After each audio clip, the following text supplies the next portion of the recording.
Okay. And if you want it, I have a video I can screen share if you want. Just give me the heads up Yeah, we'll definitely do that. of my Russian. It's like a 1 minute video, but you see me on Russian TV live talking about what we all agree with and stuff about Americans and Russians being on the same page. Love it. Love it. Hello. Are we live, Bruce? We are. We are live. Hello, this is Lewis from SBG News and Views, Lewis Herms to be exact.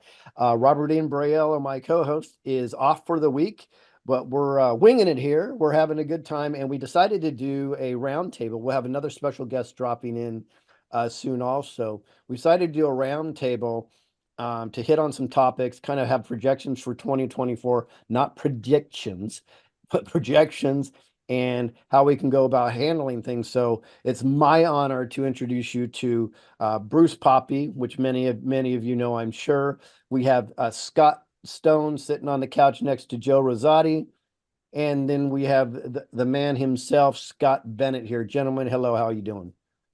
Good to be with you. Great. Good. So Good to be here. And we're trying to, this is going to be very interesting. So what we're going to do today is I think we should just start off with kind of maybe some conversations, and then we're going to roll into some topics that I think are very interesting, and we'll dive in there and we'll see where we go from there. Bruce, let's start off with you real quick. What's your take on things today, just in general? Because I know you assess this stuff all the time. Sure. Well, I mean, I believe we're 2024, like many other people. There's too many markers that I have seen that tell me that something has to pop. There is, as I often use on my show, that the analogy maybe is too much information, but the zit is about to pop. The boil is, there's too many things happening all at one time for it not. And many times in the past, Trump has said that 2024 is the final battle. So we know that, have that kind of in the back of our head. But I'm not buying into a lot of the fear porn that people are pushing out there with. It can potentially get very ugly here in the United States. There's many different scenarios that can, play out. But I'm looking on the pot. This is the best time. I'm working hard to be the best that I can be. I'm working on myself personally because we've spent too much time looking for markers or decode. Not to give any type of discredit to the Q movement, but there's many people out there that got their Q decoder rings out of the Cracker Jack box, and so that they're just throwing stuff out there that means absolutely nothing. There's no potential proof. There's nothing to become of it other than enriching their own selves.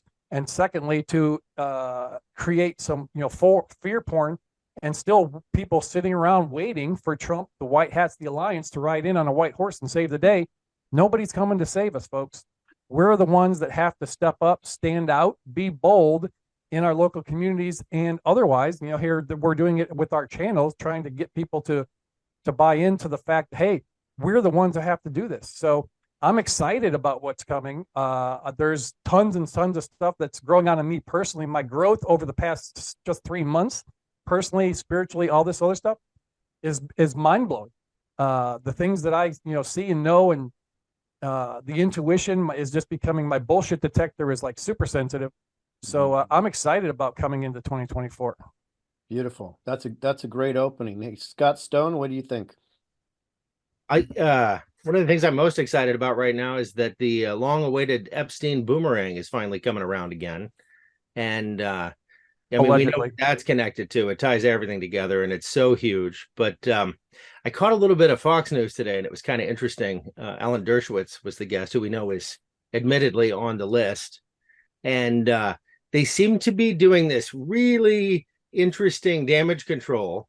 And you guys can all comment on this. I don't know if you've noticed or not, but like with the Dershowitz thing, he said, I want everything to come out. And not just, if you're on that list, that doesn't necessarily mean you're a pervert or a bad guy or whatever. It's that kind of spin. And they're coming in early, but heavy with it, because there's something to be afraid of there. Yeah. Well, and Alan Dershowitz, as soon as I say Khazarian Mafia, he calls me an anti-Semite. So I mean, oh yeah. You get the text messages too? Yeah, so you don't. I mean, it's just bullshit. So, Joe Rosati, what you got? Well, I think what's been really cool to see is people stepping up and getting involved, and the truth-a-thon that happened the last on was it New Year's Eve, I think, right? The day before New Year's, the Yeah. 30th. Thanks for correcting me with the same. That was well done. See, that's why we love Lewis. He throws those zingers in there. Mark Atwood, he's has these health centers popping up, and one's in Ireland, a couple are in Ireland now, and he's helping people start their own, it sounds like, and people are getting self-empowered. I think that's one really cool component to see. But yeah, back to the whole Epstein thing. I think it was Spielberg and Kimmel are now trying to sue for releasing the list. I mean, that's ridiculous. And then the names could be speculative because they do have, even the people that are asking for it to be suppressed, those are sealed.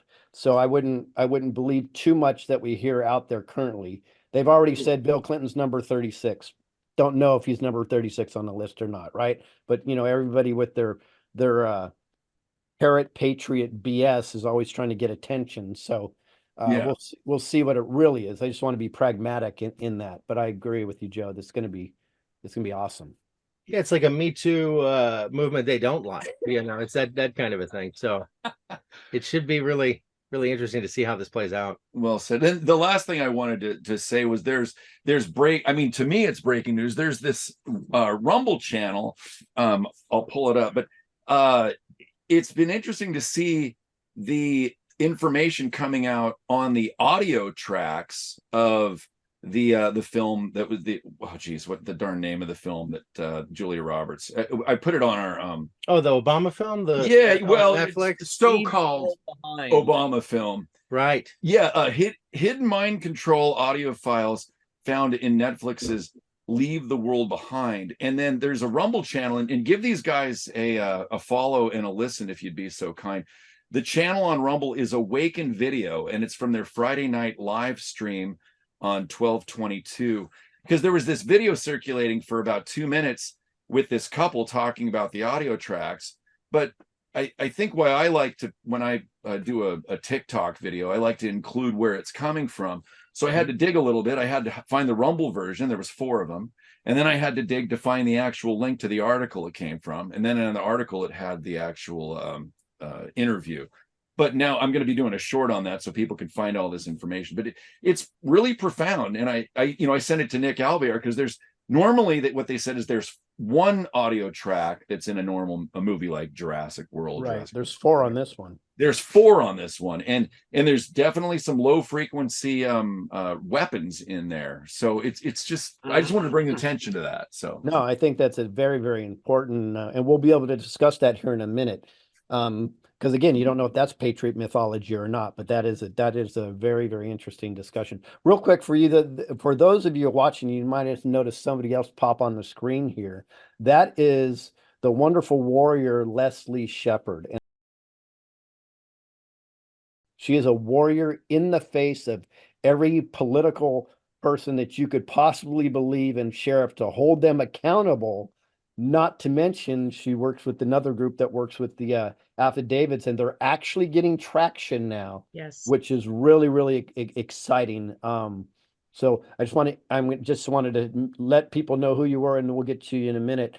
Scott Bennett, what do you think about 2024 and what's going on right now? Well, I like what everybody's been saying so far. I go into it optimistically, of course, because I'm to be about my father's business. And I know as a warrior, as a Christian, as an American patriot, the country will never end as long as we're alive, regardless of the political structure that it may, have. It's like a house. Some parts of the house get rotten and full of worms and mildew, and you just kind of shut it off and let it decay. And you focus on rebuilding and strengthening the healthy parts of the house. Mm-hmm. And I think that is a reasonable, rational, biblical way to look at what's evolving in the United States. There are some parts of the country that have been poisoned with lust, with sin, with debauchery, with every form of wickedness. And that's like a finger that's gone gangrene. And I don't focus on regrowing a gangrene appendage. I focus on keeping the rest of the body healthy. And law creates culture, and culture creates life. The reason America has decayed and demoralized and descended and lost its mind in so many ways, domestic and foreign policy, is because we've allowed laws to be changed and laws to be established that are immoral and unrighteous, laws to allow an invasion of the United States, laws that are corrupted, the immigrant or the refugee resettlement laws, which are totally unconstitutional. And this isn't even a refugee resettlement. This is an invasion. So the sooner we rise up like warriors and soldiers of Christ and sons of God and American patriots and say, no, enough. We are going to focus on growing the healthy tissue of our culture and our country by, number one, instantly searing with the hot iron of righteousness and biblical reality, searing the wound of the southern border. Nothing gets through ever again. Nothing, absolutely nothing. Every Boy Scout, every veteran, every militia group, every 1 out of 1,000, that's 1/10 of 1%, that's 50 people, all go to the school board meeting in unison with the exact same message. That ends. It's that easy. We've seen it. We've seen the numbers time and time again. This is not an astronomical thing. What we've done is we've been bred into complacency, and we've been bred into complacency like people like Sean Hannity, who has controlled opposition. Because what Sean Hannity will do, and I'll use this piece of shit as my example, and I'm sorry, because I have a bigger problem with these Republicans than I have with the Democrats, because at least you know what the hell the Democrats are doing. Right? So what Sean Hannity does is he constantly says, okay, guys, stand down. Don't get too excited. Use the proper words. Don't boycott a business because they're a cabal business and they're poisoning your children. That would be bad. Right? This is all complacency.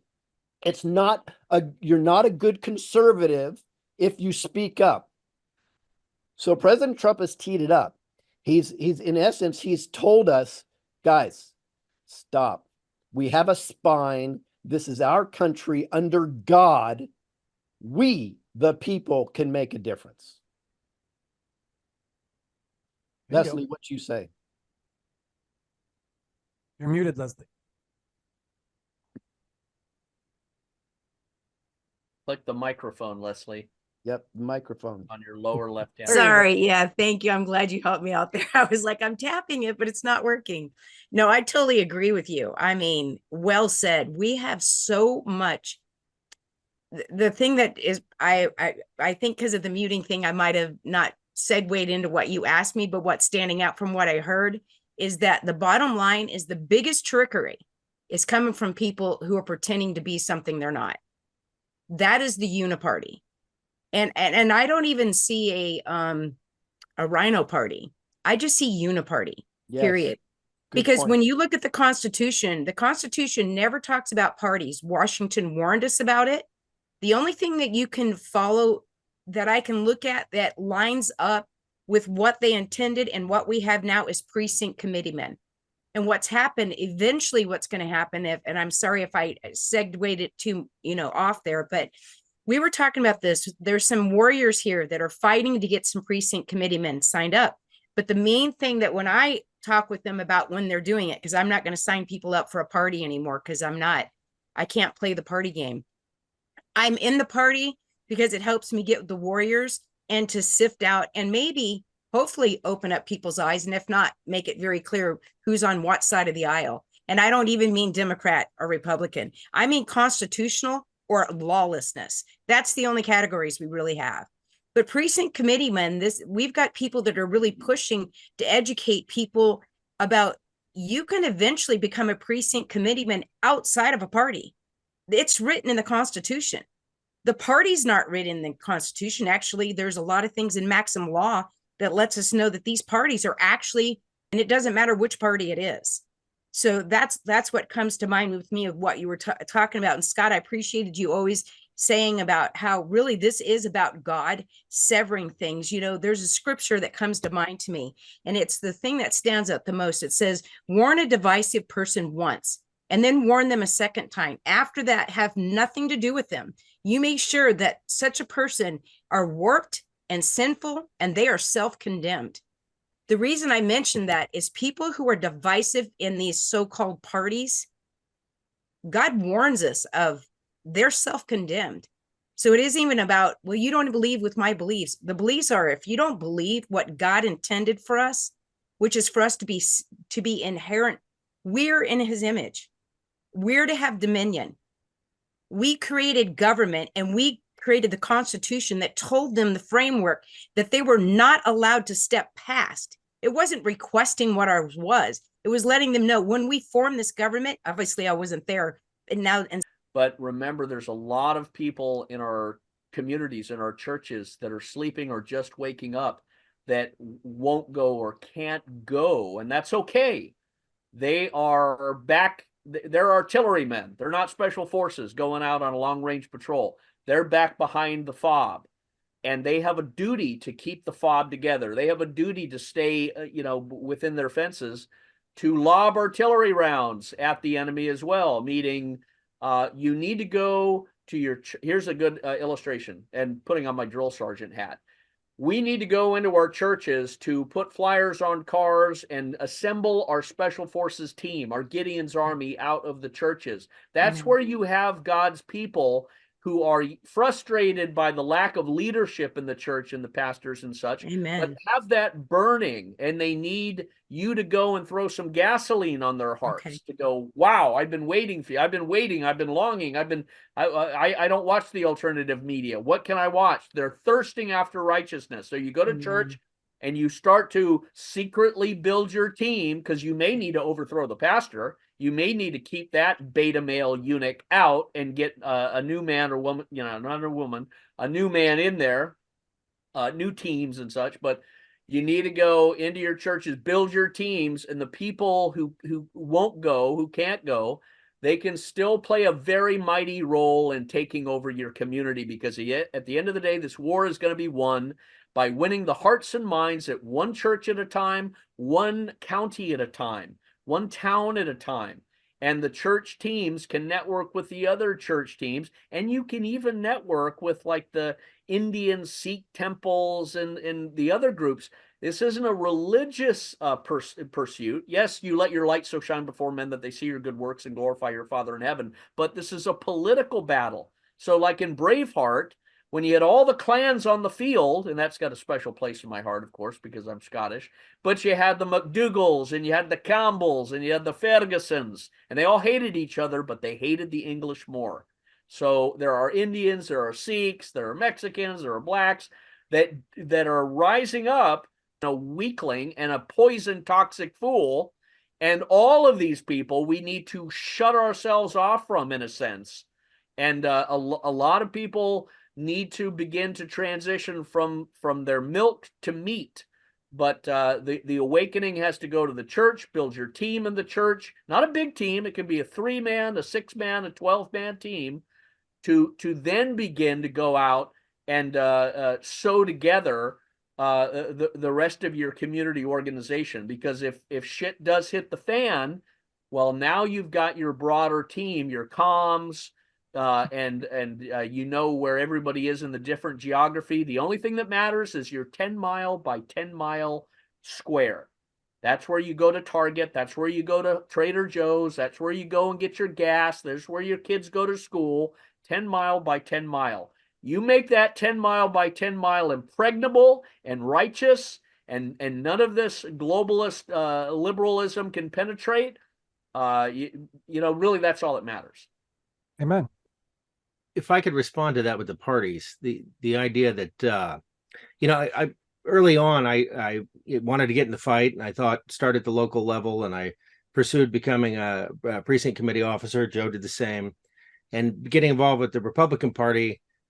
It didn't take long for me to be filled with disgust because of how ill-informed and and ineffective they were largely. Good people. I'm not maligning these people. I'm just making the observation. But when I think about the origins of this country and how it was founded by rugged individuals and rugged individualism, and the main weapon against this country is division. So when we're talking about parties, that's just a symbol of division. You can't separate the individual, or at least not very easily, and then you end up with all sorts of mental. I guess they're pretty effective at doing that too. But another point. But the idea is to come at this as an individual, because an individual seeks unity. But the minute you belong to something that's against something else, well, now you're distracted from everything else but that conflict. And look at what they've been able to do right under our noses because of that kind of division. And I think there's a lot of reasons to reject these parties, but I think that's the biggest. And I think that the smallest minority is the individual, and as long as we're seeking to protect the rights of the individual, that's about as good as it gets. What do you think? Oh, and Sean Hannity wears a CIA pin on his lapel. He does. You're muted. You're muted. My wife loves that.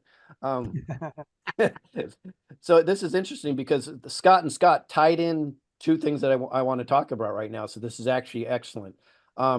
As anybody that's watched this program for a while, I coined the phrase, the micro will fix the macro. And it's extraordinarily important that we focus on the micro, which is exactly what Scott's talking about, Scott Bennett. He's talking about focusing on the micro, because when you take care of your house, clean your house first before you start worrying about cleaning other house. And that will permeate outwards like a pebble dropping into the water. Yeah. And then everybody else will start to do the same thing. Yeah. So we've been conditioned differently. And this is the second part, which will tie into what Scott Stone was said. We are in the greatest psyop in the world, and that's called America. America is positioned as the beacon on the hill, right? So America, just so you know, the United States quote of America, you know what I'm talking about, is actually probably the country with the worst food on the planet, the most poisoned food on the planet, the most pharmaceutical poisoning that you can get on the planet, the most environmental toxins next to maybe China and India on the planet. Okay. The division of the Republican and Democrat is intentional. Mm-hmm. The fact that they try to convince you that, and you haven't done the work, the cabal sits back in the conference room laughing at us because they already got their guy or gal, whoever it is.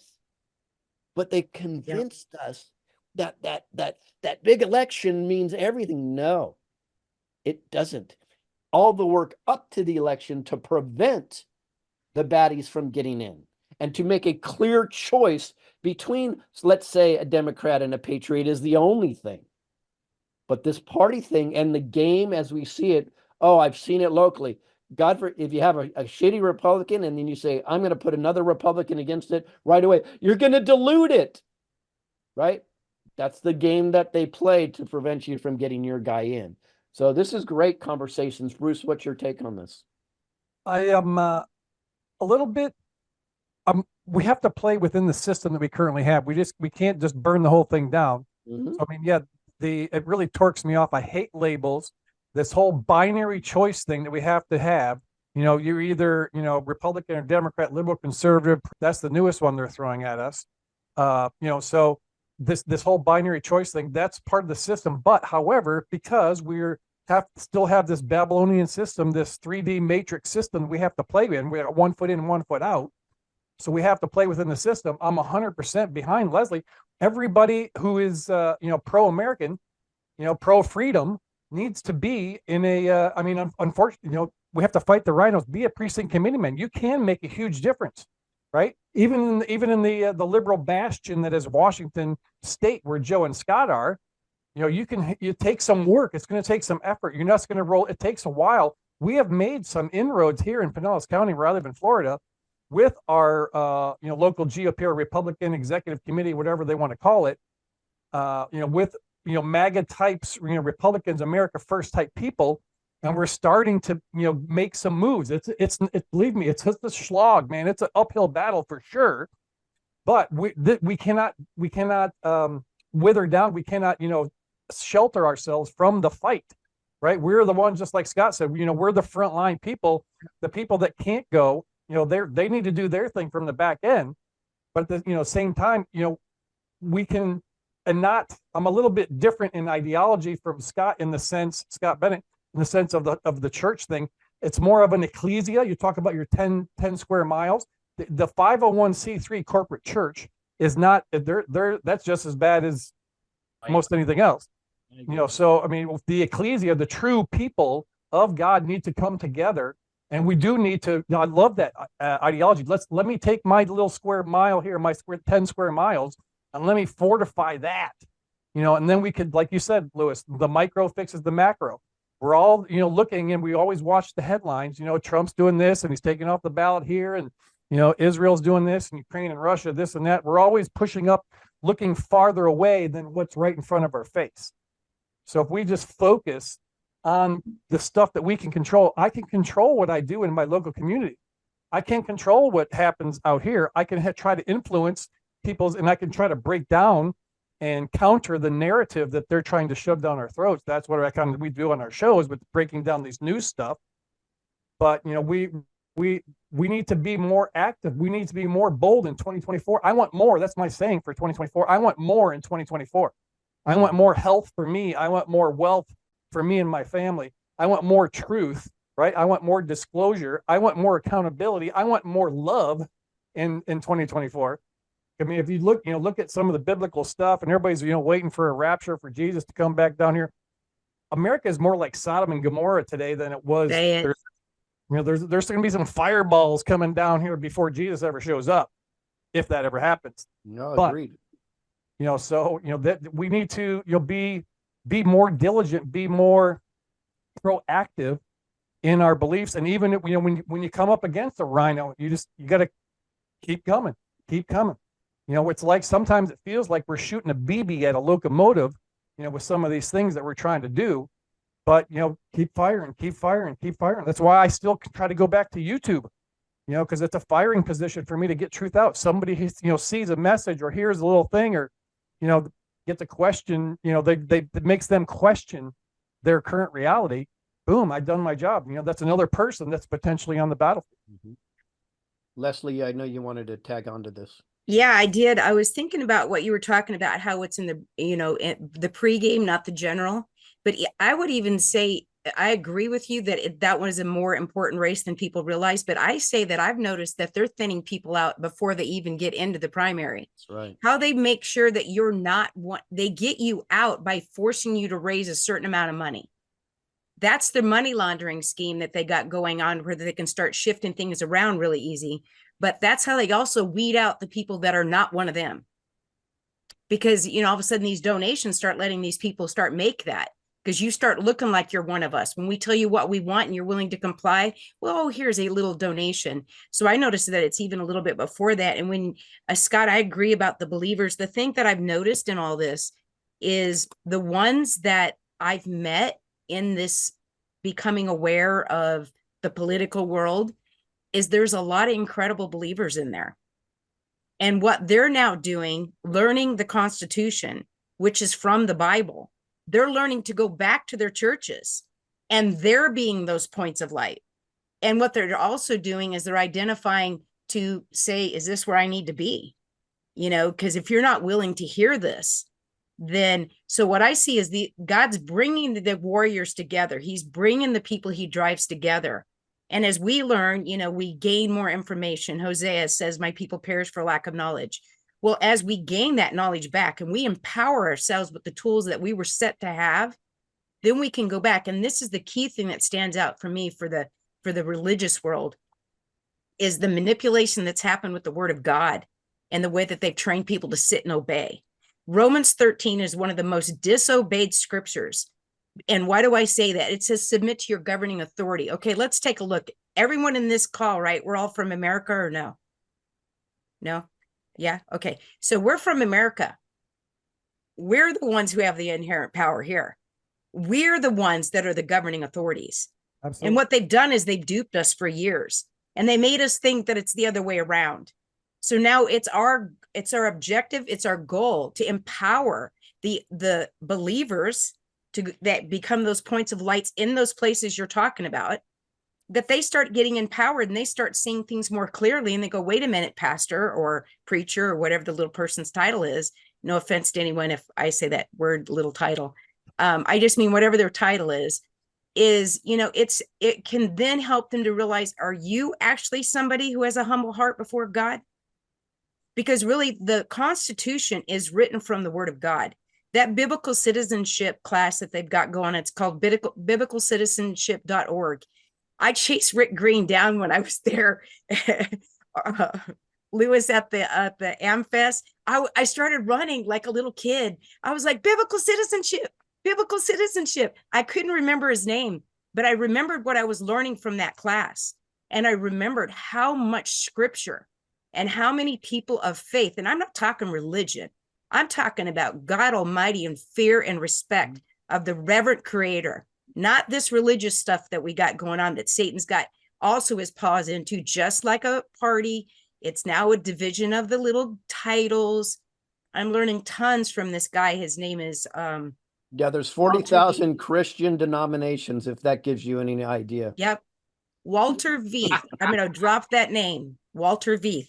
That dude he used to be someone who promoted evolution. And as he went to go prove certain things, now he's the one you send people to say, go take a look at that one on evolution. He'll show you that it couldn't be. Go take that one about the flood. He'll show you about the sediments and where it even confers with it in the Bible. So, I mean, just all these things are becoming so alive. And I have to tell you all, you guys, I'm so super honored, Lewis, you asked me to be on the show, because I've seen all you guys, Truth Stream. I spent New Year's with you guys. I mean, it was beautiful. The whole thing's beautiful. I just love you guys, Lewis and Poppy. I've seen you guys in the main ones because I've seen you through Truth Tour. And Scott, I just love you. I love a man of faith who's about his purpose, not just acting religious. Because religion is only described as one thing in the Bible: taking care of orphans and widows and keeping yourself from being corrupt by this world. So basically he says, take care of the vulnerable and take care of your heart. That is what religion is. And it's turned in all these titles, more division. Just absolutely beautiful. Scott, I'm going to do one subject, and then I definitely want to get to what your take on, because I think it's exceptional, and I don't know anybody that has gone deeper and into it than you. Just be flat out, and you're literally in the zone. Actually went there. Yeah, exactly. So, but before that, I'm going to switch gears, and this is kind of an interesting conversation. There's something that's called the white hats that everybody's familiar with, right? I'll be right frank. I believe there are white hats doing work in the background. Yes, in my opinion, there are. Although, I also believe there's what's called controlled collaboration, not opposition, controlled collaboration, where these so-called white hats are trying to direct the narrative at their pace, the way they want it to go. Now, if I had the end result, and I've seen the end result, but I mean, if I've seen it through their Project Looking Glass, oh, did I say that? But if I've actually seen the end result that they think they're looking at, right? Maybe I would say, maybe I'd go along with the game plan. But what I believe these so-called white hats are doing is they're not giving we the people enough accountability to be able to work through this themselves. That's a mistake. I don't know if accountability is the right word, more trust, right? That we right, that trust, we can right, to understand that we can be accountable for the results. Right. So that's dangerous in two ways. It's dangerous one time because we're just going to slip right back into this, right? If we don't take accountability and get the work done ourselves. And number two, what if these so-called white hats were just not as a bad guy as the other bad guys? Right? Maybe they're not baby eaters, and maybe they do want to control all the world's money, right? I said, okay, if that's the case, let them fight it out, But guess what? Then we're taking down the next ones after that. So they can divide and conquer. They can do our work for us, but let it be known that we are, let's say Trump comes in and everything looks rosy. We're not stopping. There's going to be accountability on every level. And we, the people, with God's help, will Amen. bring this all together the way we need it to be. Yes. So my question, do you guys think there's white hats, and do you think there's some type of control mechanism that they have going on? Let's start with Bruce on this one. I believe it. Yes, 100%. You're right. Yeah, there's the white hats, but then I've also we've had these discussions before. At what point, because if there is white hats and they do know we're going to be taking this all down and nothing can stop what is coming and all that jazz, at what point do we hold the white hats accountable? How much collateral damage is acceptable for the white hats in this operation?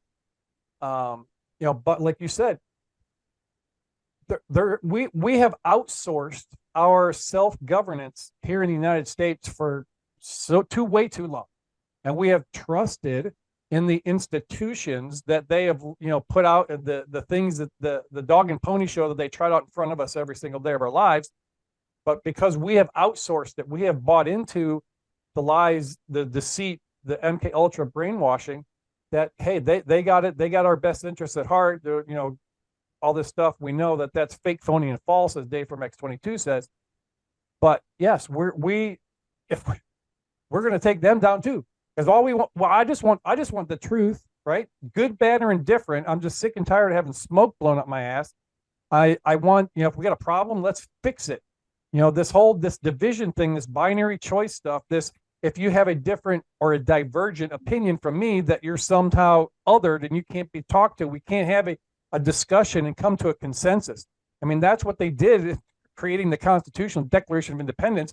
I mean, it nearly broke out into fist fight from some of the stuff that I've read and understood, as these guys were trying to hash out what's going to be good for we the people in a overall general sense, because there's way too many ideas, there ways too many different individual pieces, concepts, beliefs, that we're never going to come to 100% consensus. And I don't want that.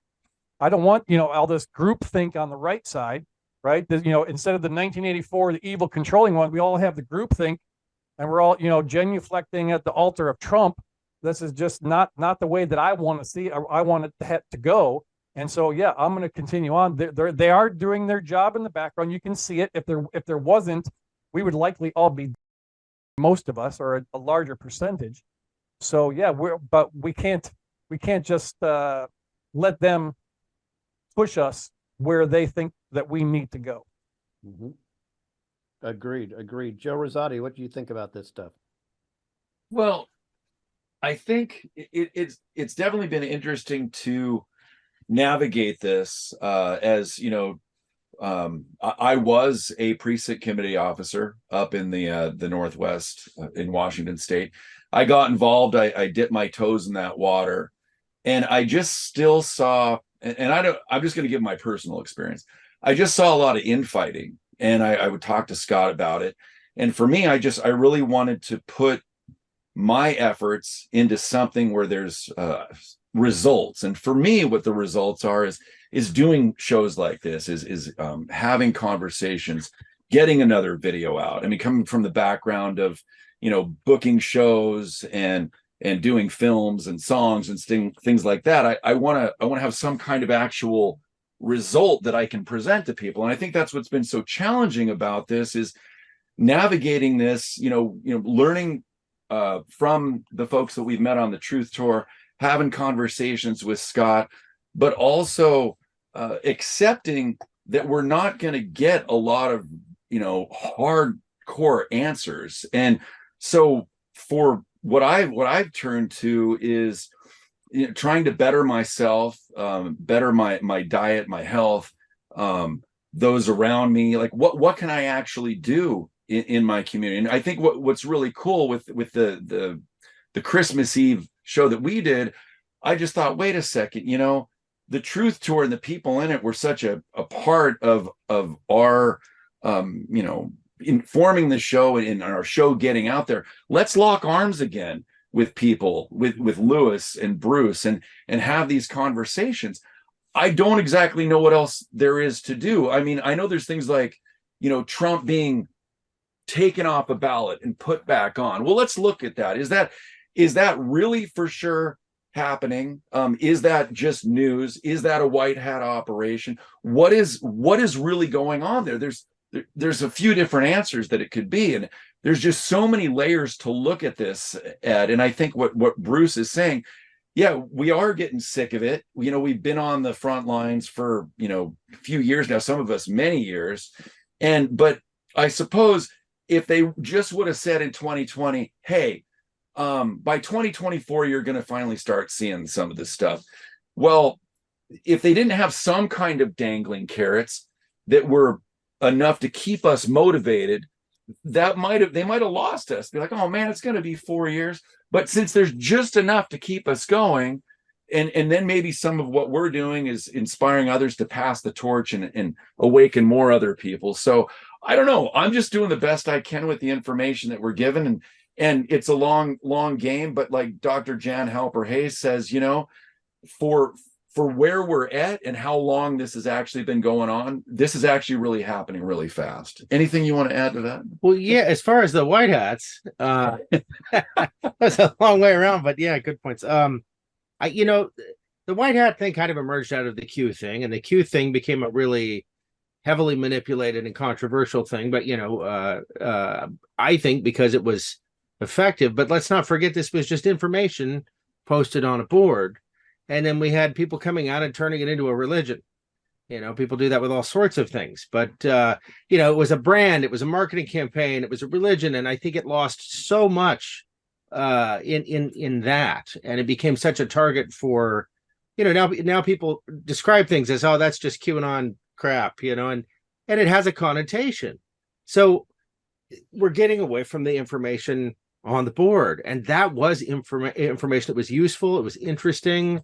There were, it was presented in a Socratic method kind of way where it got people to think. It wasn't giving you the answers. It wasn't telling you what to do. It was just presenting some very, very interesting relationships. And it's a shame, I think, that it's been stigmatized or heralded, depending on what side of it that you're on, that we're getting away from what it really, the useful components. But are there white hats? Well, then we have to define what a white hat is. And, it's sort of just become part of our vernacular, our truth vernacular anyway. Mm-hmm. But I think there absolutely has to be heavy hitters behind the scenes that are. We've just seen too much evidence to support that. I think it's always been the case. I think there have always been people moving the pieces, the chess pieces around the board, not just what kind of a chess game is it with just a cabal member, moving the piece. It doesn't work. Good. I don't know if that's my attempt at answering that question. Anyway. No, that's beautiful. You never tried to play chess by yourself? No. You always win. Yeah. Yeah. It's a joke there, but I'm going to leave it alone. Yeah, I know. I was going there too, and I decided not to. Scott Bennett, what is your take on this? Well, I look at everything as an officer, Army officer, psychological warfare. And I also have been on the ground. I've been in this since 2009, 2010. I mean, I wrote the whole book, Shell Game. Hired Sidney Powell, and Sidney Powell then filed the motion in court and got Flynn out of jail using this. I don't toot my own horn because the Lord did all of this. Amen. I give all glory to God at all times. I'm not anything special. Anything I've done, anything I've said, anything I've been has been because the Lord has spoken through me. I shall give thee a tongue thine enemies cannot gainsay nor resist. I must be about my Father's business. I'm not about self. I don't have any agenda in this world or citizenship in this world. I'm waiting for the future. But it's been an interesting yellow brick road odyssey that we've all been on in a different way, and I've just got a lot of gum stuck to the bottom of my shoe from when I was in the military, when I was all over the place. and it's manifested in some very interesting journeys. I've been over to Iran twice. The Iranian people are the most mild, gentle, sweet, patient people you'll ever meet on planet Earth. That's right. They sure are. The same with the Russians. Mhm. And you know, when I go there, I'm speaking like I speak now, and it's because the Lord is speaking through me. He took me to Iran. He took me to Russia. But bringing it back to what we're all talking about here, I look at it as, again, and I said this the moment when Trump was overthrown. I said every county needs to go back. Every person needs to go back to their county, their supervisors, their school board meetings, their town council meetings, and say, we're not accepting any orders, any policies, any executive orders. This country doesn't have a president. It's been overthrown. And we need to re-govern and reconstitute our local government, our local society. We need to outlaw voting machines in our county. I mean, a whole bunch of things. We need to come back and reorganize ourselves by 10 miles by 10 miles, by 10 streets by 10 streets, if you will. So we don't take orders from anyone. And I don't mind breaking eggs, because I'm not about narratives or scripts. I'm about conversations. I'm so glad you said that, because it is in the conversation that we weigh and sift truth. And I see a lot of people who love to give scripts, who love to talk, you know, scripts and tales. I don't like to do that. So I've got some issues with Flynn and Byrne and Sidney Powell. I'm not saying they're bad, but I do believe they've made some bad decisions and choices. I don't say they're a Democrat or evildoers. I don't know. My intuition doesn't tell me they're bad, but there have been some people like Byrne who doesn't have a love of Christ in him, and that tells me, okay, that's someone I'm not going to put close to my heart. He may be able to do some certain things, but I'm not going to trust a lot of these people. The people I'm going to trust are those who I can look face to face, eye to eye in my local areas. And how we take back the country, in a sense, I'm so glad when you're talking about the shows being shown. You know what we really have to do, even though everybody has YouTube and computers, we need to go to these churches where there's real estate, where there's rooms, where there's projectors, where there's televisions, and we're ambassadors of Christ. We're to be ambassadors to every church in our town, in our city, in our county, and set up a room one day a week for an hour where shows like this can be projected to those who God brings into the room. Because this is the transformation of people from Gomer Pyle into Rambo. The more they watch these shows, the more they hear us, the more they're inspired, the more they develop the vocabulary, the more they develop there's conviction and passion and righteousness in there. The more God is going to, like a tuning fork.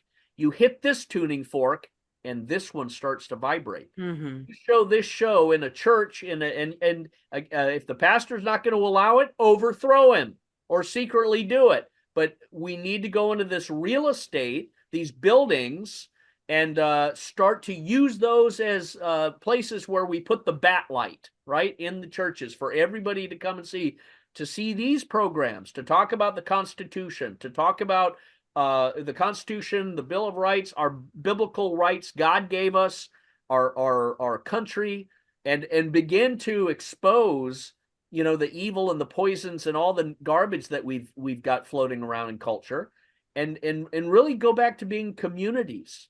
So I'd say that's the winning strategy, is to go and turn these churches into movie theaters, show videos and programs like this once a week, because that's your basic training. That's where you learn your soldiery skills. And when you get people beginning to become wise from this, they transition from milk to meat. Suddenly you have the Gideon's Army school board come in, or illegal immigrants come in and live in a hotel. It's not going to happen on my watch or in my town. And I'm not asking permission. I'm telling you, Mayor, I'm telling you, Sheriff, we have our own posse, our own militia, and our own churches, including some Sikhs and Hindu temples. And everybody is a legitimate, lawful, constitutional person of peace. but we're also not giving you the permission to give us a Second Amendment or take it away. It is our inviolable right that God gave us. So these are the places where these lessons, where this light can be seen, is out of these churches and such. And I just sense in my heart we need to move in that direction to reconquering our territory, and at the same time challenging people that are claiming to be white hats and leaders to conversation. I'll go on anyone's show, anyone's channel, anytime, because conversations and debate, it's about the truth. People who are afraid of me will say, I'm not coming on that channel or that conference, as they did in Clay Clark's event. People, 4 people allegedly wouldn't go to Clay Clark's Oklahoma event because they were afraid of me being there. And Clay Clark took me off the speaker's role. Who are those 4 people? Well, I think they were Flynn, Powell, Byrne, and Jeffrey Prather, in my opinion. Could have been others. I don't know. But I thought, wow, and the Lord didn't want me to be part of that, obviously. But I say that to warn people, to warn us all here. There are some people who are afraid or hiding something, and anyone that's afraid of going to a conference when I'm there, you've got something to hide. That's right. You're afraid of being exposed and having everybody in that auditorium see that you're exposed and treating you like a piñata with candy in your belly. I'll end it there and hand it back to you. So, Scott, knowing some of your viewpoints, you may want to add a 5th to that list of 4 that you just gave. And I would say Alan Dershowitz is one, because he has a lot of influence on the Awakening Tour. Just so you know, I have inside information, absolutely, that he has a lot of influence on the Reawakening Tour. Well, see, and let me just add, he and the Zionist part, they're trying to point us in this direction of, we need to get back in Yemen. We need to get into can go halfway around the world. That would result, if they picked a fight with Russia, Iran, and China, you'd see every one of the U.S. ships sunk to the bottom of the sea. You potentially could see Qatar annihilated from the map. And you could see American cities hit hard. We do not have the conventional kinetic military capability of fighting a masculine army like Russia or China or Iran. Or the Houthis, for that matter. These are different militaries. They don't wave the rainbow flag and have drag queen happy hours and all that other stuff. This is a different world than it was in 1990, and we have been brainwashed by the media and the Sean Hannity types to think that we are still the Incredible Hulk. No. We have turned into the Lilliputian of Oz, and we better understand that it's been self-inflicted, before we're dragged into this conflict. But again, the fact is, Iran doesn't want to fight America. They don't want to invade America. They like Americans, and the Russians feel the same way. So we just have to, again, the churches in these areas, the churches are the real estate to have these conversations and help people. I would say this too. We have to go out to our schools and try and recruit the best and brightest between 13 and 18 to be manly leaders and to be feminine women leaders. We have neglected the young people to the point where they are now being saturated with the toxic bullshit from these teachers, eating bugs and global worship and all this crap, all this garbage that is hurting youngsters. They need to come and start tasting the raw meat of these conversations that we're having, and you'll see these young people, I think, come alive. And we better start preparing these young people to stand up like men and women, because we're at the cusp of the potential of the fall of Rome. And reflect on what happened in the fall of Rome. That's exactly what seems to be setting up in the United States. And I won't be surprised if God allows this country to completely collapse in a fall of Rome scenario where they wipe out the dollar, they wipe out the power grids and all this other stuff. We could enter a period of the Dark Ages for a couple months, for a year, who knows, could be longer. So we better have our communities and our young people trained up to prepare to do that. I mean, it's almost out of the dark ages. So we need to be quickened. We need to prepare for anything that may be coming. So I'm glad you brought that up. I want to go into BRICS a little bit later because I think that's an important discussion of what's going on. I think both the Scots, if I'm correct, have some knowledge in regards to this. I want to also, Scott, I believe you have a video that we'd like you to show. Is that right? Yeah, I can play it. Let me do a screen share. This is a video of when I was in Russia, the Russian television station, and I'll just play a little bit of it. But Make sure you share sound, by the way. That's my mistake all the time. Right. This is a Russian television station. It was live Russian television. And, we're talking about Ukraine and America and the relationship to America. So I'll just play a quick bit. She'll speak in Russian and there's a translator there, but let me start it here. I'll stop it there. No, that was perfect stopping point too. It's interesting. When I saw the blonde following you, because she was so close, I thought she was your handler. And then I figured out that she's your translator. That's what I thought too. I'm like, oh, he's got a Russian handler. Perfect. But yeah, it's very, very compelling. And I appreciate your courage for going in there. And if people haven't seen the other ones, Scott's actually been in the war zone, fully armored up, to be honest with you, and doing great work there, guys. Is our expectation for anybody watching this that you need to go into a war zone? No, that's not our expectation. But our expectation would definitely be, and I think it should be all for we the people, is we need to stand up within our communities. Right. That's it. And just to make your voice heard. I believe it's time to be comfortable with being uncomfortable. And I want that to sink in. It's extraordinarily important that you make a difference for your children, your grandchildren, all generations to come. Because when it's said and done, do you want to be the person that says, well, yeah, it happened, it was amazing, great to watch? Or do you want to be the person that actually took part in what I call the transition to greatness? And I think it's very, very, very important. You need to make a choice. Just like right now, there's a delineation between good and evil, and they have to pick a side.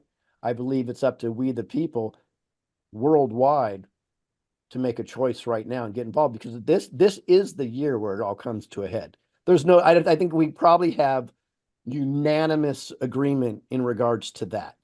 Joe and Scott, I haven't heard from you for a bit, and then I want to go into BRICS or any other conversation that you guys want to bring up.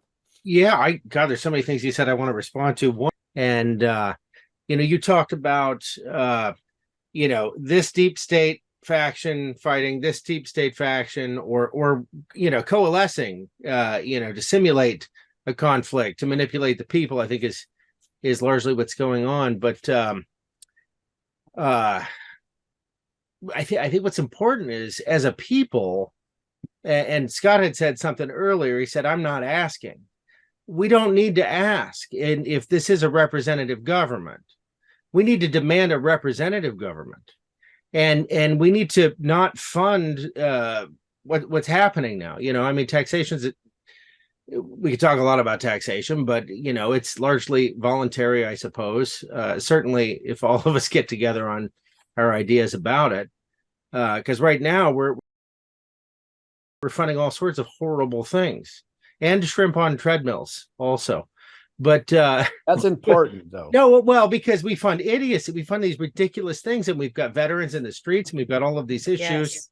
And there's a reason why 25% of the nation's homeless live in LA County. There's a reason why these things happen. But my larger point is, if we all adopt. Let me give a statistic before you go into that, because it's gonna literally support everything you're saying. Go for it.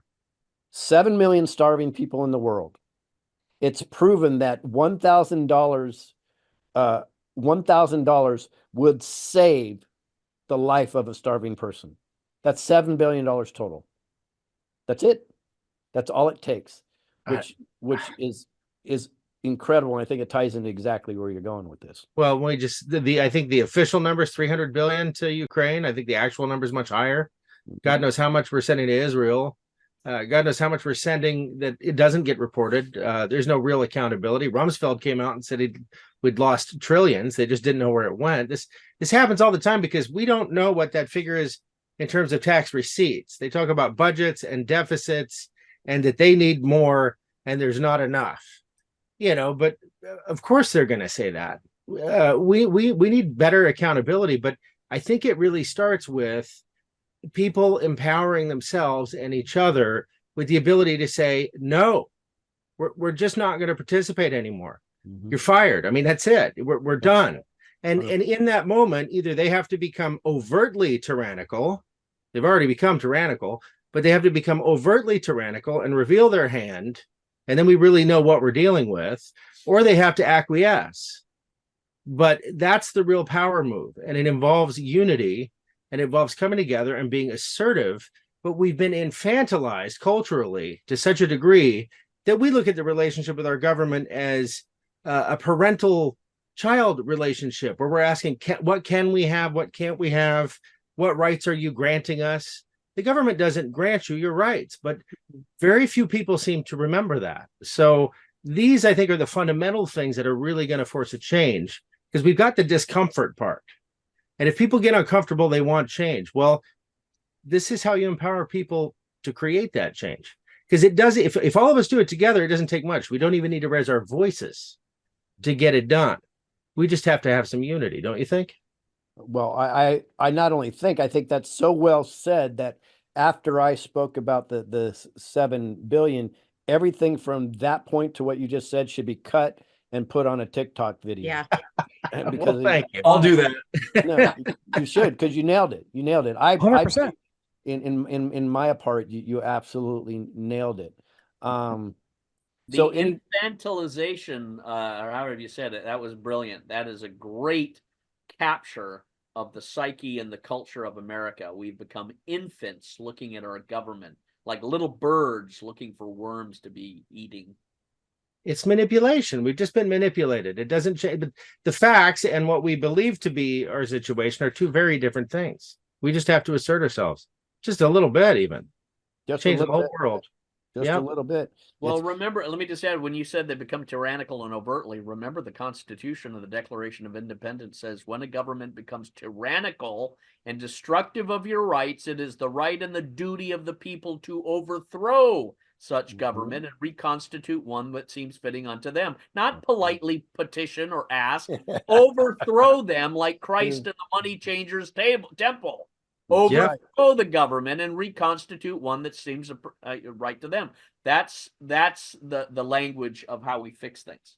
Well, that's exactly what I was thinking when I said it. But, to overthrow the government at this point is just to refuse. I mean, the system that they've created is really rather fragile. Yes. I mean, it relies entirely upon our acquiescence. Take that away. How hard is that? Go talk to your HR department about whether or not they're going to withhold your taxes or whether you're going to take that under your own control. I mean, I'm not advocating for anything that's gonna have people knocking on my door, but in the spirit of what I'm talking about, you do have power in this. You really do. All you got to do is assert it a little bit, or even just talk about it with each other. Well, I'm glad you said to talk about it, because I want people to listen to get this. And by the way, you guys, I'm so proud to be with every single one of you right now. That the conversation is epic. Beginning of the fake New Year, which I can explain later. We'll talk about that.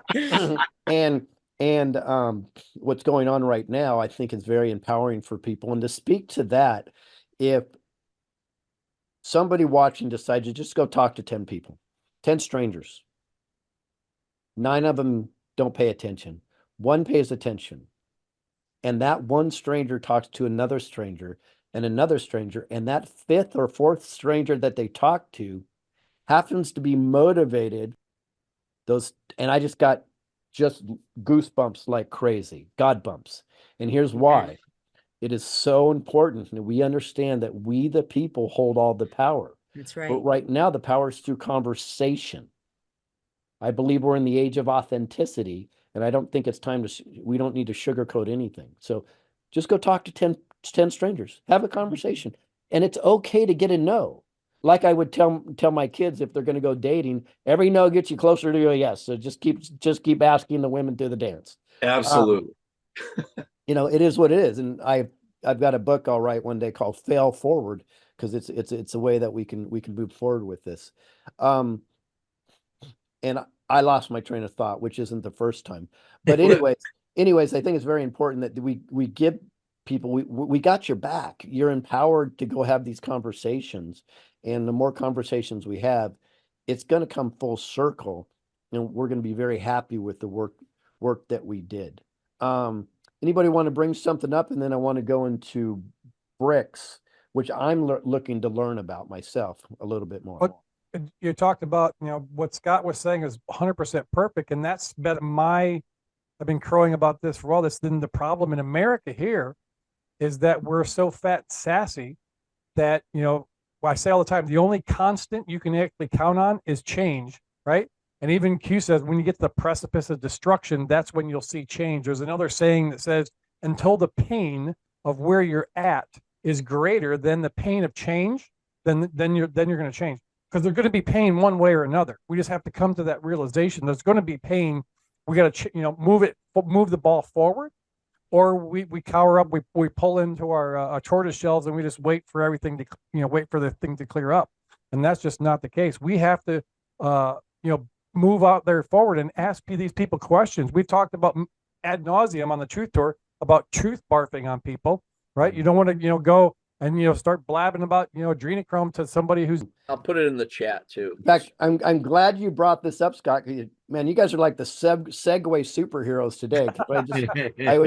Because we have to take care of some obligations ourselves here. But in regards to that, just real quick, if you guys want some good news, we're making a difference. Both True Stream, because we're going on your channel and my channel, and I believe Bruce is also. Guess what, guys? They're in the top 10 live on Rumble right now. Oh, that's great. All right. Good job. We're making a difference. During the Truth-a-thon, we made it to #1, and we literally beat out all of them. America's Voice, InfoWars, all of them. So we're getting the word out, and it's very important that we understand and be grateful. In my opinion, that's one thing I have not paid much attention to in 2023. One of my dedications is to be as grateful as I possibly can going forward. We can also mention we're on the Grassroots Warrior Network that's Rumble right. channel as well. So yeah, there's 4 different Rumble channels that we're on right now. Right, which the beauty about that, so the 4 would dilute what I'm seeing on my channel, and mine's still in the top 10. So that is a beautiful, beautiful thing, guys. Congratulations for that. And it's important that we get the message out. Now, we do have obligations on this show also. I was going to ask Scott, so where can we also find you? And I'm glad you brought up the extremely important, but we could find you at globalfreedom.tv. Is that right? Yeah, globalfreedomtv.com and shellgamewhistleblower.com. And great work. It's always an honor to be with you guys. Excellent. And guys, hang in. We're going to ask a couple more questions, and then we'll let our guests go. Bruce Poppy, where can everybody find you? I am Unpopular Viewpoint is the Rumble channel. And then the on X, I'm making a comeback on X since my account was kind of reinstated. But you can find me Bruce Poppy 1776 on X, at Bruce Poppy, Poppy 1776 on X, and Unpopular Viewpoint is my Rumble channel. Beautiful. And True Stream, where can we find you guys? Well, I'd say the main place is on Rumble, but if you go to Linktree, I mean, under all our videos, that the Linktree has all of our links. And I mean, the one we'd love people to focus on so we can interact a little bit is our Telegram. That's awesome because that's where we can post, you know, breaking news, but also our X under TruthStream. Definitely X. I think that's emerging as a really, really strong platform. And, you know, it's why we're on Rumble and not much bigger on YouTube is so we don't have to play charades and we can, you know, speak plainly. Well, on that topic, just to let people know, you know, I know we're all very suppressed. I mean, we're hanging out at 29.8 thousand followers, and I think maybe some of that is for our best interest, because they're trying to control the narrative somewhat, and I guess my question is, there's about 700 some thousand people that watch the X, or that are subscribed to the X22 report, and I guess I'm just wondering, how is this? And I mean, so I guess I'm taking the time up here, but I'm just wondering, how is the lid going to be blown off this? I mean, I guess that's what we're all trying to figure out. Lewis, do you have anything? Yeah, it kind of is being blown off, because I can tell you, a few years ago, CNN would average 4 to 6 million in their primetime spot, and now they're averaging 456,000. Okay. So that tells you where people are going. People are going to We are the news now. Yeah, people are going to alternative media. I mean, here's the best example by far is when the monkeypox narrative came out through in mainstream media. It was crushed in 2 days. 2 days, because they got no traction whatsoever, zero. That's because of everybody out there putting the word out. So I think we're making a phenomenal impact on it. You're not going to hear it from some of the normies, because they still suck on the teat of the mainstream media. But that's it's coming around. I mean, my wife is the best indication of this. She's a hairdresser, and she red pills everybody. She doesn't give a damn. Everybody, she locks them in chairs. She has got scissors in her hand, and she red pills them. And she will tell you that she's almost weekly, she has somebody coming back to her with a question. Hey, this is interesting. What's going on with that? How's this work? Right? I even had a former mayor of a large city out here come to me because I red pilled him on the Khazarian mafia in Ukraine. By the way, Elon Musk took me down for that on my very large channel on Screw Big Gov, but maybe it wasn't him. It's probably one of his minions.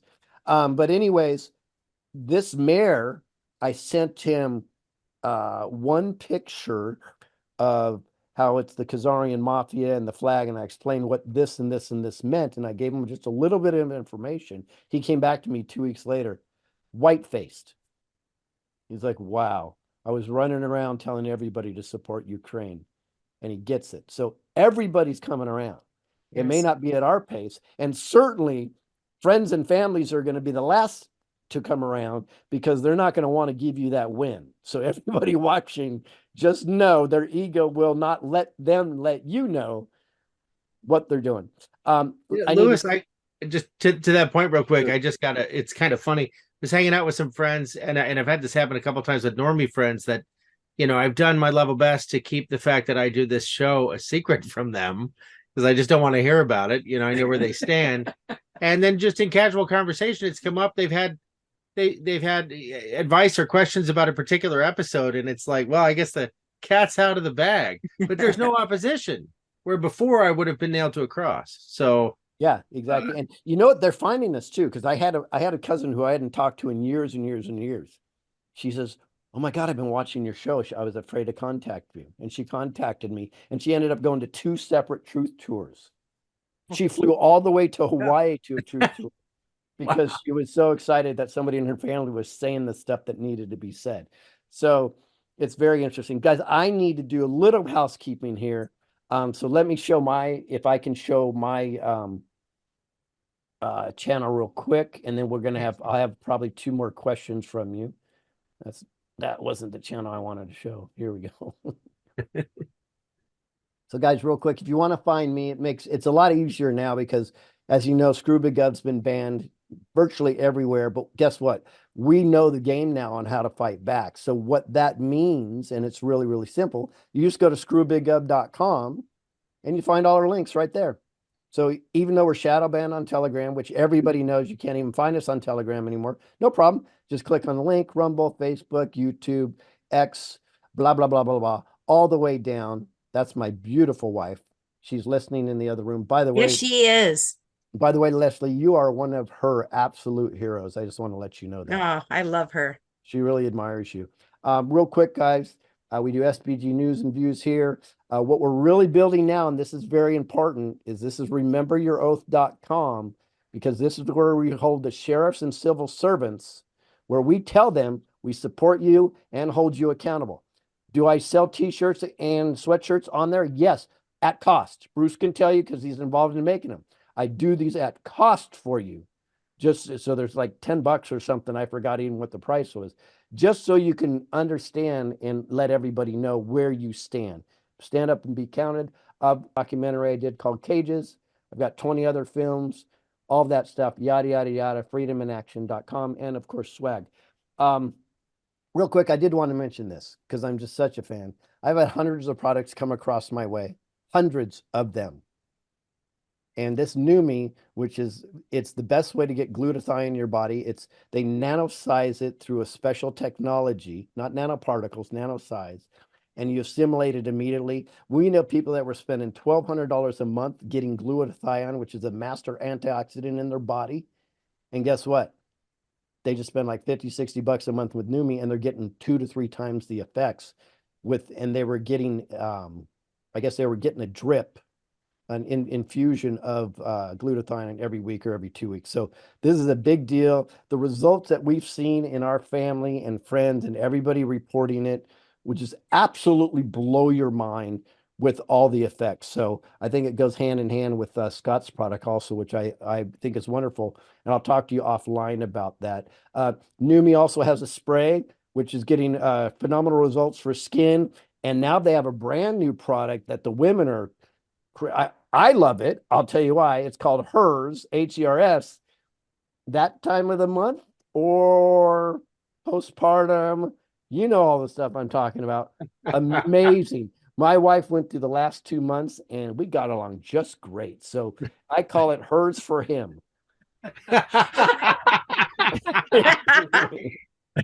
Wow. That's brilliant. And then Leslie, I don't know if anybody could find you anywhere except on the streets and at every board of supervisor meeting and beating up on every GOP and every sheriff you run into, right? And with the affidavit mamas, but is there a place that they can actually find you? I really, I thought that the last time when you asked me, I wanted to say Arizona. You can find me in Arizona, but Anywhere. maybe one day. But I'm just honored when I get to see Gentlemen True Stream. Just real quick, I wanted to let you know it was Christmas Eve. It was great. The show. Fantastic. It was beautiful. It was Glad beautiful. you could join us. That was great. Yeah, it was so much fun. And just to real quick, the white hat thing, I think it's a God evil thing. We know in the Bible that God wins. We know he says he's raising up an army that can't be stopped, and they work together and they don't jostle with each other. We have differences, but our goal is the same goal, is that we want to take out the enemy and we want to glorify God. And so what I see is happening right now, just real quick, the people, when you say the white hats, we're not ready.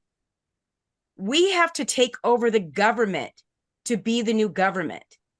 We have to expose all the crooked judges. We have to expose the DNC, all the stuff with the Child Protective Services. All that, people are so blind to it. If they knew that 95% of Child Protective Services was corrupt, they'd lose their mind. So we're just us educating each other, things coming out slowly. It things like it's coming out too slow. It's really not. When you realize how much corruption, especially with children, that when they get to that's what this is about. What Satan wants to do to the children is what he's always wanted to do to the children. Back in Baal worship, it's still here today.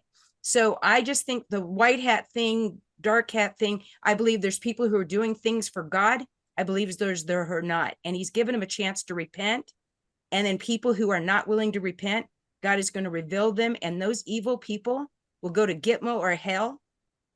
And then God will give the power to his people, just like the word says. So I'm super optimistic. I really am. There's so much going on here that's happening behind the scenes that will never get reported on the mainstream news, that's exposing the corruption in our government, in our election systems, in Child Protective Services. It all ties in together. I'm super, super excited about what's coming up. That's beautiful. Guys, so let's switch gears again, folks. I have 2 more questions.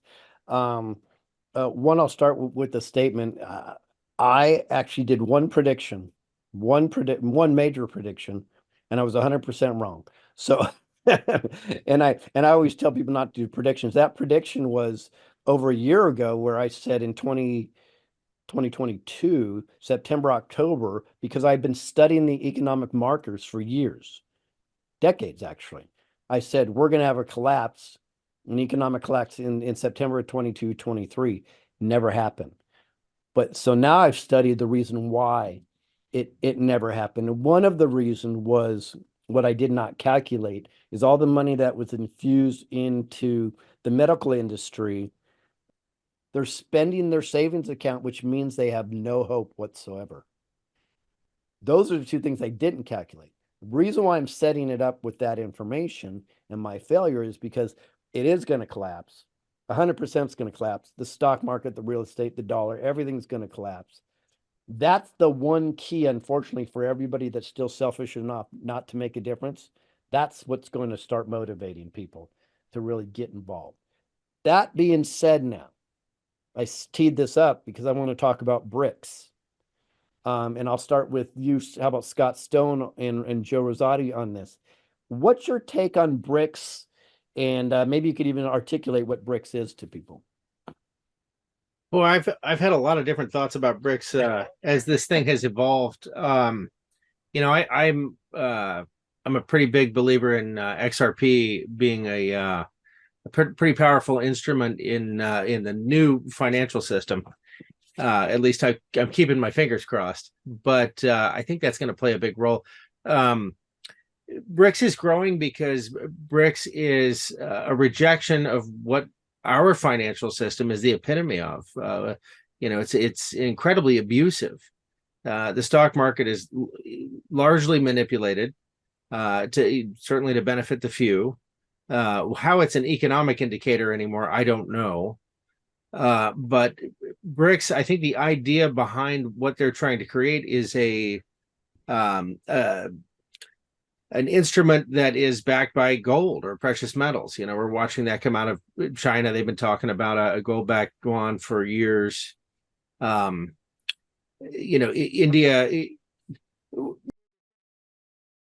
of them seem to have expressed an interest in at some level in an instrument that will level the playing field a bit, and it won't be so centrally controlled. It's a rejection of central banking, I would say. So from the financial side of BRICS, I think it's a great trend. I think ultimately we're going to join that aspect of BRICS as well. At least I'd like to think so. Okay. As far as organizationally, militarily, otherwise, I don't know. That's an entirely different topic that maybe y'all can speak to a little bit more. So I brought this conversation up due to the facts with BRICS and the economic system. You know what I hear in the Patriot community? It's almost 50-50 split. It's really weird. It's like, oh, it's all a white hat operation. Oh, no, these are all the bad guys going. So I'm just trying to grab some clarity for everybody, and let's get some details. Bruce, do you have anything to say in regards to BRICS? Well, yeah, just to give people, they're not up to speed. BRICS, BRICS, stand as there's 5 different countries that started out with Brazil, Russia, I is India, C is China, and S South Africa. And they've just recently allowed in, they've been working and negotiating for a while, allowed in 5 additional countries to join that group. And they're looking to replace the petrol, the fiat dollar, because the United States, the West has controlled and manipulated a lot of the different things around the country as far as trade and monies and different stuff like that, barrels of oil and whatever. So these people are finally sick and fork and tired of being under the thumb, essentially, of America. So they're looking to break out and develop their own. There's already been deals done, trading of oil between Saudi Arabia and Russia using not the fiat dollar. So, I mean, there's people in the Patriot community. Some people say, that the dollar can't go away. I'm diametrically opposed. I think that's the opposite thing that's going to happen. The dollar has to go away. Yes. Because you just can't. I mean, you can't just print money willy nilly. I mean, how many trillions of dollars over the past few years have we just printed? And then what Lewis has said is correct. I mean, the reason we have it prolonged, they propped up the economy a little bit, and that's starting to wear out. that's starting to go away. Those monies aren't there anymore. So we can see with these expansion of the BRICS, with the continued devaluation or the printing of money and just them falsely using these different accounting type techniques, to try to push and hold off and stave, they're not working anymore. Usually when you raise interest rates, inflation goes down. Well, they raised interest rates and inflation was continuing to go up. So, I mean, there's all these things are just falling against it. I don't think there's no way. It's not a matter if, it's a matter of when. And what ends up coming later, that I don't know. It's way above my pay grade. But I mean, I've heard and done some study, and Ripple being a bridge currency between the SWIFT system and the new system. There, you hear stories about this rainbow currency. I don't know if that's real or not. Haven't seen anything, materialize in that particular sense. So there is lots of patriot mythology around the financial stuff that, we can always, talk to people talking about always about the RV and your what are they, the custody trust thing that they're sitting around waiting for all their millions of dollars that the cabal has been making off of their birth certificate, trading them like chattel on the market, that they're somehow going to inherit all of these millions of dollars. I call bullshit on that. That's just my opinion, unpopular as it might be. But until we can see some evidence and some verifiable stuff, I'm over with the patriot mythology and a lot of different things that they're talking about. So, we got to prepare. I mean, silver has been suppressed, and who knows if that's going to end up going. People say it's going to be 1,000, 5,000 for an ounce of silver. I don't know, but we gotta do some things and kind of look down the road, read a little bit of the tea leaves, and do what we can to prepare for any potential eventuality. What that is, I don't know. It's, like I said, it's way above my pay grade, but I know what I'm seeing nothing can stop what is coming. It's inevitable. And it's just an economic 101. Yeah. So, I don't have a link to promote, but I can tell you I'm all in on silver. My wife and I and family, everybody, we say that's me personally. But it's interesting with the economic system and the stage that's set for us currently. How are we going to move through this is really what remains to be seen. I just want to touch on something with the Nasara Jasara hype and the IQD, which it really is, the Iraqi dinar. Most people don't know this, but back in the day, 20 years ago, I was a featured writer about the Iraqi dinar back then. And I can tell you why I got away from that well over 15 years ago, 10 years ago, is not away from the dinar itself, but away from the conversation, is because of it was hijacked by these it's RVing every single weekend BS, right? And it was a lie, and people still buy the lie today. I see it in the Patriot community. Hey, an RV last weekend, we're rich. And I'm like, guys, it's not. So there's markers that were shown that they had to do. They couldn't do anything until they had to reform their government. They had to have specific government budgets that were signed all the time. They had to go through what they call Chapter 7, which is different than the Chapter 7 that we go, and I believe Chapter 8 followed that.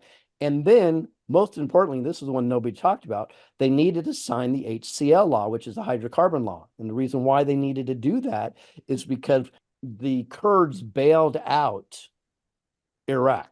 They were the best fighters that they had on the ground, and they're on a stockpile of oil and minerals. They made a negotiation that when it's all said and done, you will have a certain percentage of what we bring out of the ground. Well, without that sign, there will be no revalue of the currency. So there are always these markers. So we need to be smart about this stuff. And regarding the Nasara Jasara, do I think there's a form of Nasara Jasara that will come? I do, because there's some great benefits in it. Some of it makes sense. Opening up technologies, like Scott is saying, that's a no-brainer, right?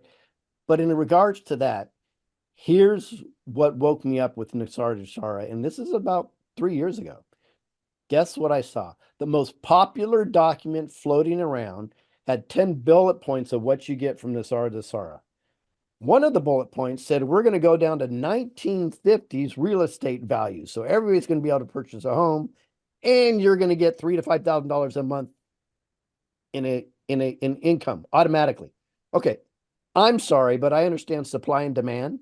Those two things don't work together, right? So immediately I started investigating it, and most of it's a lot of hype, guys.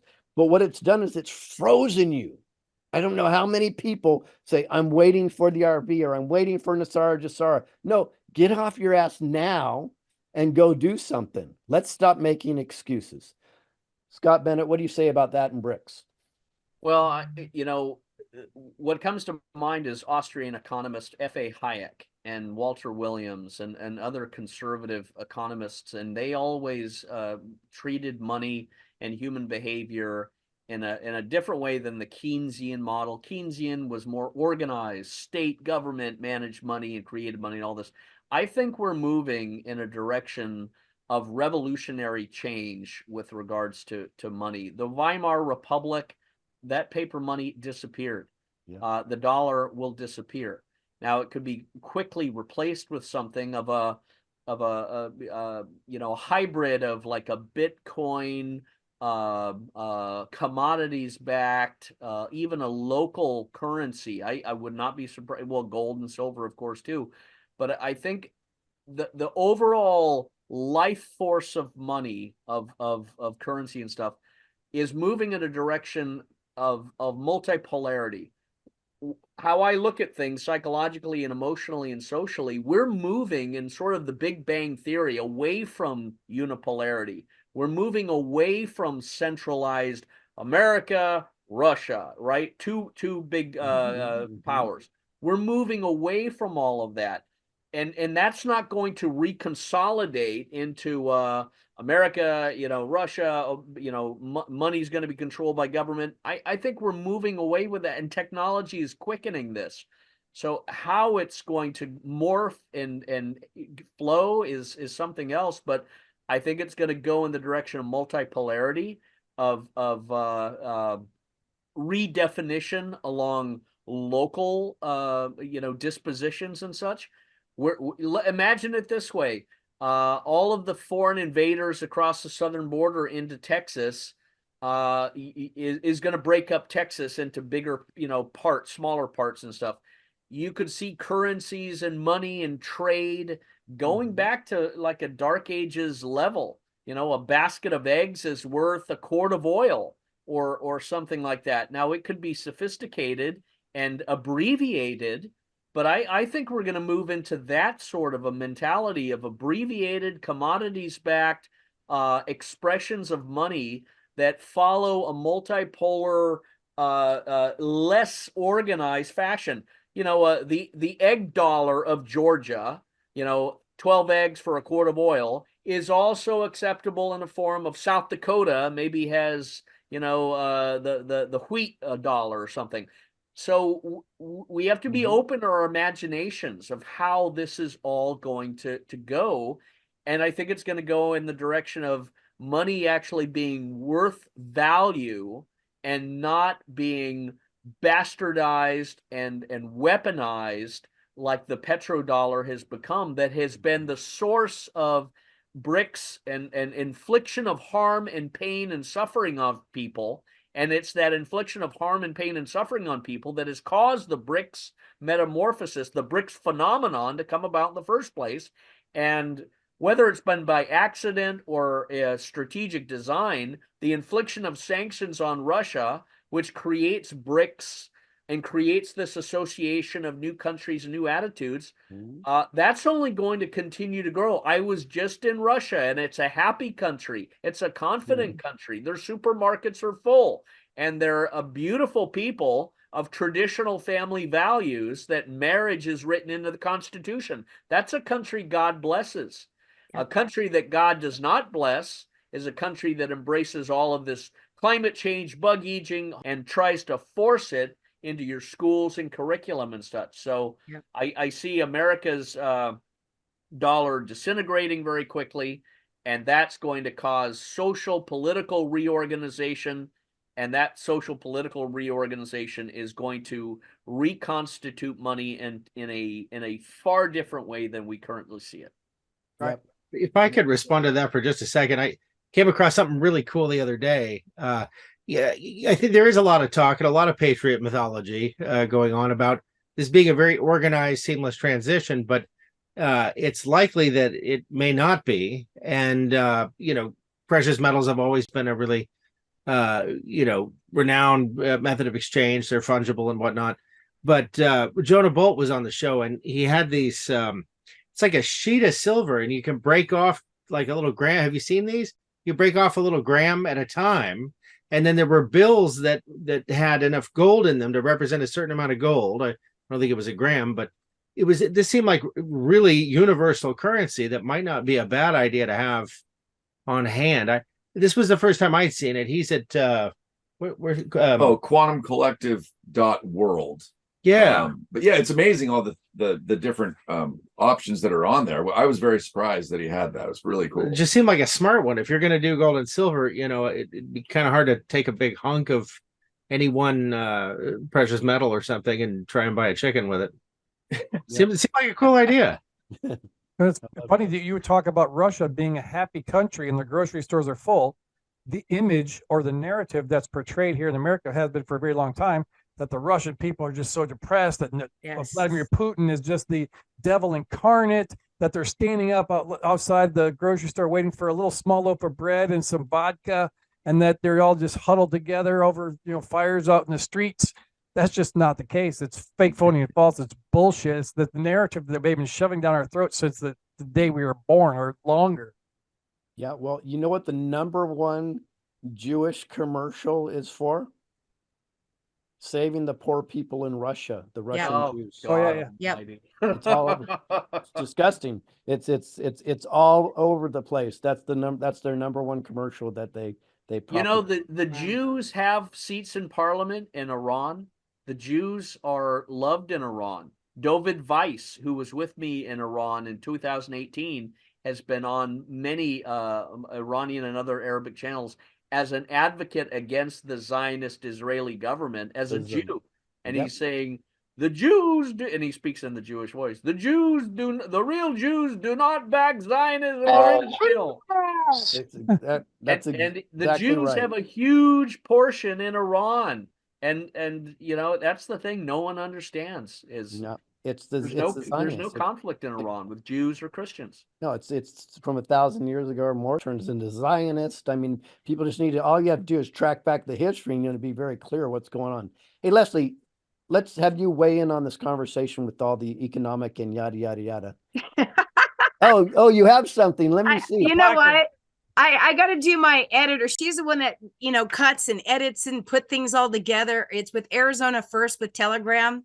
And then, as you mentioned, I'm with affidavitmama.com. That's got some information on them that everybody would, you see my fans. I even make my own business cards. I really have no platform. I don't have time. We're up, but anyhow, you said weigh in on that. It's almost like if you hear something's blue, automatically think it's probably red. If you hear something's black, probably think it's white. If they say that Russia's corrupt, you've got to know that something's wrong when you've got Biden jumping on the bandwagon to help out with Israel. Yeah. And I'm going to look the other direction. So really that's all it's been. Or shouldn't even say Biden. We know it's not him. It's, whatever that puppet is or that little entity that's supposed to be directing this whole way that they're trying to push us. We just have to, most of us have learned to discern that. Yeah. Unfortunately, I shouldn't say most of us, but a lot of us, and I do believe people are opening up their eyes. And I believe that that's why it seems like it's taken a long time. But seriously, there's so much behind the scenes that deal with the children that if it doesn't come out and people can't see it, they will not understand how deep the rabbit hole goes. So certain things have to be exposed right now. So I agree, Lewis, that, there's the, not the controlled opposition, but there's they're still directing the narrative their way, but ultimately because God is in control, He's trying to make people be able to wake up and see it. Like you're saying, different people are saying different people have called me up later. Like, he was talking about his friend didn't know that he was even doing the truth stream. And all of a sudden he was asking about certain parts of it. Your cousin all of a sudden was encouraged to know, oh my gosh, I'm not alone. Other people see this. And that is happening at more rapid rates. And I think that's what this really comes down to. It's heartbreaking when you know that the kids are suffering. But you know what? If you cut the head off that thing and you haven't dealt with some of the roots, you're going to have some stuff coming up just as bad in different spots. And now we have to figure where it's at again. So that's why it's good where we kind of know where it's at right now. It's starting to pop its head up in more situations, even here in Tucson, wrongly from its grandmother. They've already acquiesced. They haven't met the criteria with the writ that was written, that they joined in with this common law case. And now that judge is being exposed. This is what God is doing. He has a judge that's been brought in that's not part of the bar. He only does things constitutionally, and now he's in charge of that case. So I think we're about ready to see God start opening the eyes of people by using his righteous people to open up the eyes and help people who just have the blinders on to go, I had no idea. Yeah. The rabbit hole is deep. Amen to that. And we have to crumble. It's scriptural. Babylon has to fall. We are not Babylon, just like Chinese people are not CCP. Just, you know what I mean? It's, but it has to fall. It has to. Yes. It's evil. Well, thank you for saying that, because my next movie coming out is called Breaking Babylon. So okay, good. Your timing is perfect. I'm going to go into one more subject, kind of more of a fun subject. So I'll play a quick video, and then we just comment on what your thoughts are on this. And again, I've just appreciated this conversation. It's gone long, but we're going to cut it out here in a couple minutes here. This is pretty fun. So here, let me show you this. I put together something because this is kind of the Babylonian system I want people to be aware of.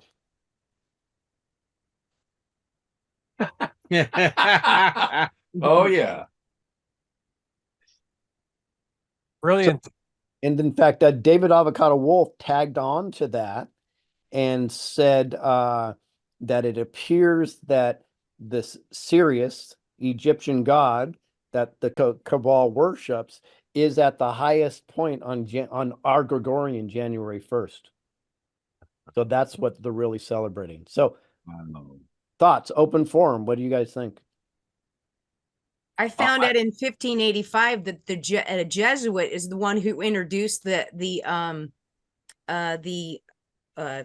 ushering, that, what is it called?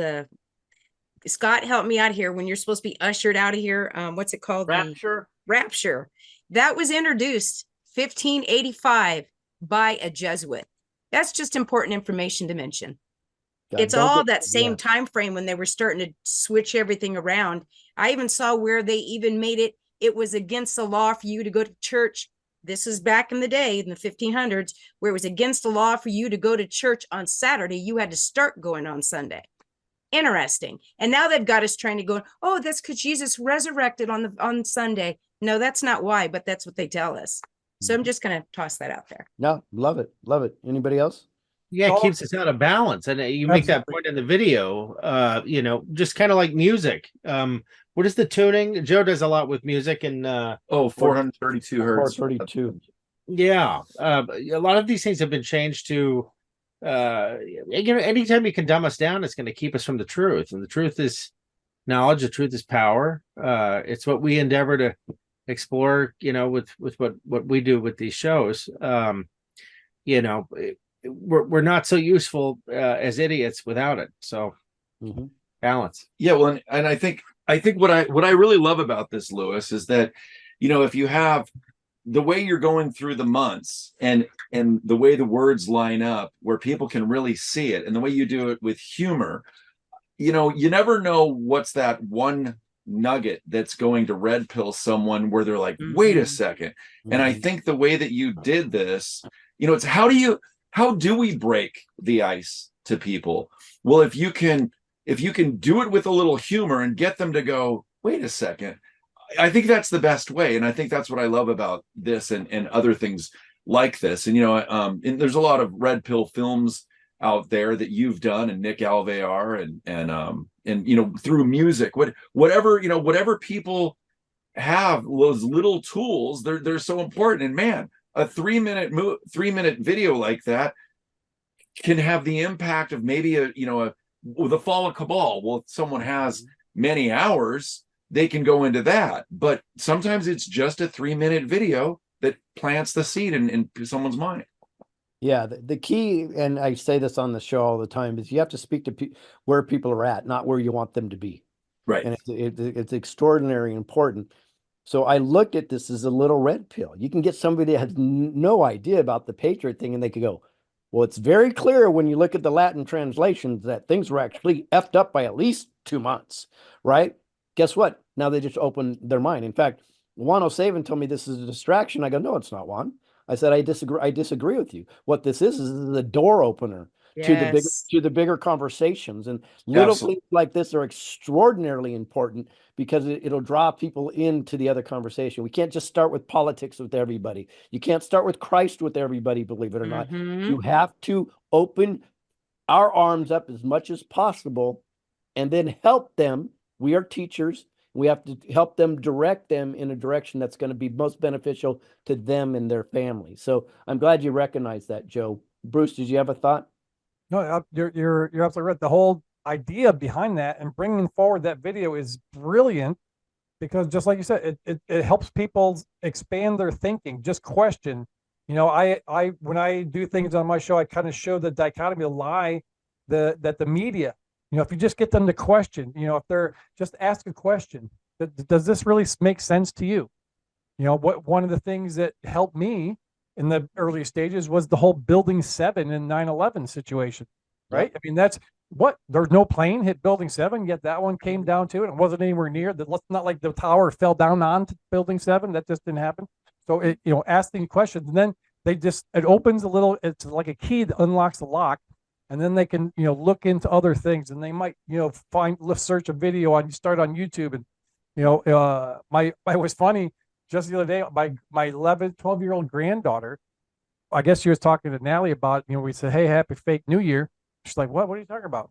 So she told me, she says, go ask Poppy what's about the fake New Year. So I started to tell her about this whole situation. Like, wait, hold on. Much easier. A friend of mine did a video. I pulled it up.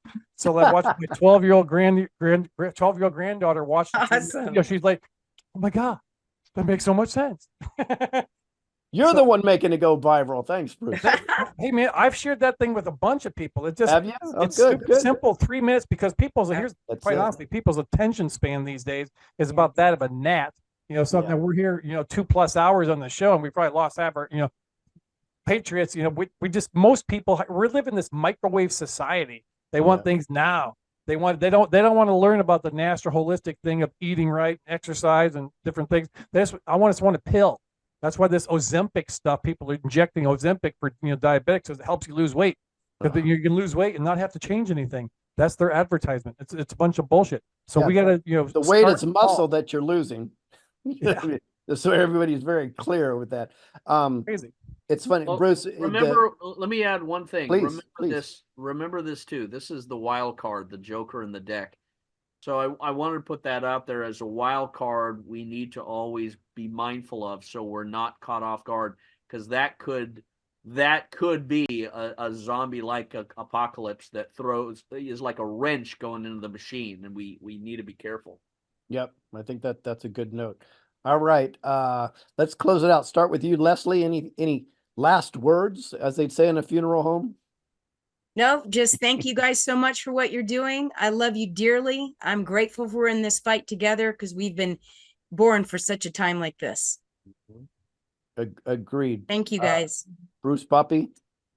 Well, I'll let Scott Bennett go first. He's the guest. So I would just say, cast thy burden upon the Lord, for he careth for you. And when a man's ways please the Lord, he maketh even his enemies to be at peace with him. So pray without ceasing, and we will be protected from every evil, and we will be given the tongue of utterance to slay every wickedness with the power of our words and the anointing of God. Excellent. Excellent. And Scott and Joe.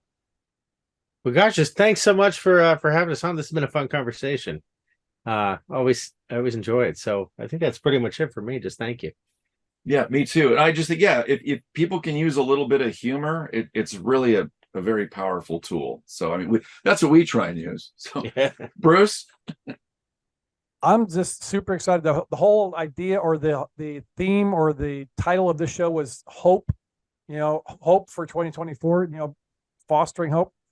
We got nothing to worry about. Yes, right. the things are going to get ugly. We just need to acknowledge that fact. But it seems to be a theme here tonight that many people here, we need to focus on ourselves because of that's why things are kind of trickling a little bit. Because I believe Q said if all the truth came out at one time, 99% of people end up in a mental hospital. Yeah. Right. So that's our job right now is us awakening anons, light beings, children of God, for us to gird ourselves up, Yes. right? To train ourselves up, because when the poo-poo does hit the fan, there's Yes. people's heads are going to explode. We to be the ones that come alongside and help them understand, help love them, help them with the healing, help them with the understanding. So gird yourself up, strengthen yourself up, be, get as healthy as you can, do the whole mind, get your mind right, get your heart right, get connected with the creator. All these things are massively important here as we're in training for this next phase of this operation. So 2024 is going to be awesome. I can't wait. Wow. Excellent. Normally I have the last word, but I think you guys did such a phenomenal job, and thank you so much. By the way, the responses in the chat were nothing but glowing for all of you. I appreciate you being here. Folks, thank you for being here, watching, paying attention. Please go out and make a difference. Like I said, God won already, but we, Yes. the people, need to do the work, and we will reap the harvest. Thank you, everybody. God bless. Guys, if you want to hang on while I close out the Rumble stream, that's great. If not, love you also. See you folks online. Bye-bye.